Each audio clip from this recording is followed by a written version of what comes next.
नमस्कार शेतकरी मित्रांनो, आज मी केला जर पाहायचं झालं तर ऊसाचं खोडवाचं व्यवस्थापन अतिशय चांगल्या दर्जाचं व्हायला पाहिजे।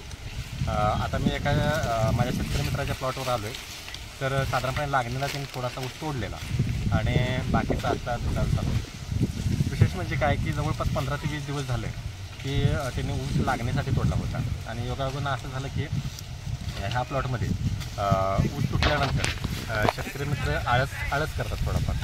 तो आळस करता कामा नये, कारण का इथे जर बघितलं तिथे दाखव ते काय आहे तर बुरशी आले, बुरशी काय की जेणेकरून जमिनीतला ओलावा आणि त्या वातावरणातले उष्णता त्याच्यामुळे अशी बुरशी येण्याचं प्रमाण वाढलं जातं। जर ही बुरशी आली तर ह्या खोडवा पीक नीटपणे उगवत नाही आणि निघून आलेला नवीन जो फुटवा असेल तर तो सुद्धा नीट पद्धतीने तो वाढ घेत नाही आणि दुसरी गोष्ट त्याच्यामध्ये मरीचं प्रमाण होतं। तर मला एक एवढं सांगायचं आहे शेतकरी मित्रांना की अशी जर बुरशी येऊ लागली तर आपण एखादं कीटकनाशक चांगल्या क्वालिटीचं आंतरप्रवाही कीटकनाशक आणि आंतरप्रवाही बुरशीनाशकाची फवारणी आपण करणं गरजेचं आहे। जर हीच गोष्ट ऊस तुटल्या चौथ्या दिवशी खोडवा जमिनीबरोबर छाटून घेऊन जर त्यावेळेला कीटकनाशक बुरशीनाशकाची जर फवारणी झाली असती तर असा प्रॉब्लेम तो आला नसता।